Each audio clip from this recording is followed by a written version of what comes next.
మేము ఎస్సీలం దళితులం కాబట్టే కదా ఊరు బయట మాకు బడి పెట్టిరని అనుకుంటున్నారు. మేము ఆదివాసులం గిరిజనులం కాబట్టే కదా ఇసిరేసినట్టు మమ్మల్ని ఎక్కడనో పెట్టినరు అనుకుంటున్నారు. బీసీలు మైనారిటీలు కూడా అదే ఆలోచన.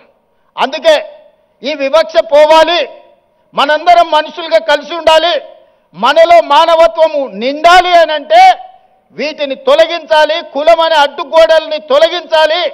అందుకే young India integrated residential schools SC ST BC minority upper caste అందరూ కలిసి చదువుకునే విధంగా 100 నియోజకవర్గాలలో each residential school in 25 acres campus 200 కోట్ల రూపాయలు ఒక్కొక్క పాఠశాలకి ఇచ్చి ఈ కులం అనే అడ్డుగోడల్ని తొలగించి అందరు కలిసి కట్టుగా 2500 నుంచి 3000 మంది స్టూడెంట్స్ ఒక్కొక్క పాఠశాలల్లో దాదాపుగా 100 నియోజకవర్గాలలో 2.5 నుంచి 3 లక్షల మంది విద్యార్థులు ఒక్క దగ్గర కలిసి చదువుకునే విధంగా ఈరోజు ఆ వివక్షను తొలగించడానికి యంగ్ ఇండియా ఇంటిగ్రేటెడ్ రెసిడెన్షియల్ స్కూళ్ళని మనం ప్రారంభించుకున్నాం.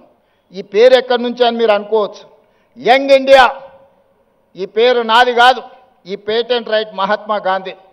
దేశ స్వతంత్రం కోసం 1921 నుంచి 1931 వరకు దేశ స్వతంత్ర ఉద్యమాన్ని ఉవ్వెత్తున తీసుకెళ్లాలి, ప్రజలకు సమాచారాన్ని చేరవేయాలని ఆనాడు మహాత్మా గాంధీ గారు ఒక పత్రిక నడిపారు.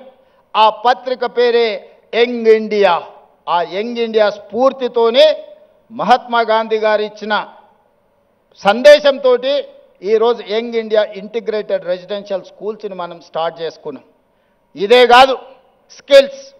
అందుకే యంగ్ ఇండియా ఇంటిగ్రేటెడ్ స్కిల్ యూనివర్సిటీని మనం మొదలు పెట్టుకున్నాం. మీకు ఉస్మానియా ఉంది, కాకతీయ ఉంది, పాలమూరు ఉంది, మహాత్మా గాంధీ ఉంది, ఇట్లా చెప్పుకుంటూ పోతే సెంట్రల్ చాలా యూనివర్సిటీలు ఉన్నాయి. ఈ యూనివర్సిటీలలో విద్య బోధిస్తున్నాం.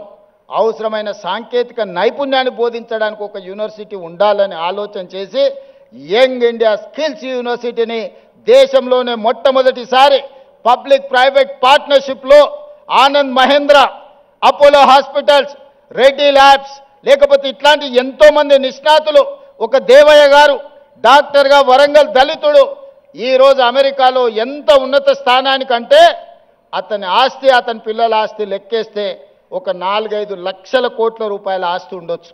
ఒక వరంగల్లో పుట్టిన దళిత బిడ్డ దేవయ్య ఈరోజు యంగ్ ఇండియా స్కిల్స్ యూనివర్సిటీలో బోర్డ్ ఆఫ్ డైరెక్టర్. ఎందుకంటే వాళ్ళ నుంచి మీకు ఇన్స్పిరేషన్ రావాలి. వాళ్ళు మీ మంచి భవిష్యత్తు కోసం ప్రతి సంవత్సరం 1,10,000 మంది ఇంజనీరింగ్ గ్రాడ్యుయేట్స్ తెలంగాణ రాష్ట్రం నుంచి పాస్ అవుతారు. వాళ్ళ తల్లిదండ్రులు గ్రామాలలో ఉండే, అయ్యా మా పిల్లగాడు ఇంజనీరింగ్ చదువుకున్నాడు, పెద్ద నౌకరీ అయ్యా, నువ్వు ముఖ్యమంత్రి అని వస్తుంటారు కొడంగల్ నుంచి. వాడిని పిలిచి అప్లికేషన్ పెట్టుకోరంటే వానికి రాయడానికి వస్తలేదు. వేరే పని చేసేటోనికి పని ఇప్పించుడు నాకు అలకగా ఉన్నది, ఇంజనీరింగ్ చదివిండి అంటే ఇప్పించుడు చాలా కష్టంగా ఉన్నది. ఇది నేను కొంచెం బాధతో చెప్తున్నా. సర్టిఫికెట్ అయితే వచ్చింది కానీ సాంకేతిక నైపుణ్యం లేదు. అందుకే యంగ్ ఇండియా స్కిల్స్ యూనివర్సిటీ ప్రారంభించి ఆ పిల్లలకు శిక్షణ నైపుణ్యాన్ని ఇచ్చి వాళ్ళని ప్రయోజకులను చెయ్యాలి. ఈరోజు సమాజంలో డిమాండ్ ఉంది కానీ సప్లైలో ఉన్నారు కానీ సమానమైన నైపుణ్యం లేదు. అందుకే యంగ్ ఇండియా స్కిల్స్ యూనివర్సిటీని ప్రారంభించినాం. ఒలింపిక్స్లో మీరు చూస్తున్నారు, చిన్న చిన్న దేశాలు ఎన్నెన్నో గోల్డ్ మెడల్స్ తెస్తున్నాయి. మన దేశానికి ఎప్పుడు అందులోకి పోయేటానికి కూడా వస్తలేదు. టీవీ కాడ చూసి సప్పట్లు కొట్టే సినిమాలో నేను చూసిన సునీల్ గవాస్కర్, సచిన్ టెండూల్కర్, గచ్చిబౌలి దివాకర్ అని బ్రహ్మానందం డ్రెస్ వేసుకొని కూర్చుంటాడు. చెప్తుంటాడు, సునీల్ గవాస్కర్, సచిన్ టెండూల్కర్ నన్ను తొక్కేసిండ్రు, అందుకే నేను ఇక్కడ డ్రెస్ వేసుకొని క్రికెట్ ఆడతానని టీవీ ముందర అందరిని కూర్చోబెట్టి డ్రెస్ వేసుకొని అందరికీ గొప్పలు చెప్పుకుంటుంటాడు. నేను కూడా గచ్చిబౌలి దివాకర్ అని చెప్తుంటాడు. సునీల్ గవాస్కర్, సచిన్ టెండూల్కర్ నన్ను తొక్కేసిండ్రు, అందుకే నేను ఇక్కడ డ్రెస్ వేసుకొని క్రికెట్ ఆడతానని టీవీ ముందర అందరిని కూర్చోబెట్టి డ్రెస్ వేసుకొని అందరికీ గొప్పలు చెప్పుకుంటుంటాడు. నేను కూడా గచ్చిబౌలి దివాకర్ అని. అట్లనే మన స్కిల్స్ విషయంలో కూడా మన నేతలు మాట్లాడుతుంటారు, ఇక వచ్చే గోల్డ్ మెడల్స్ అని, అయిపోయినాక ఒక్కడు కనిపిస్తలేడు.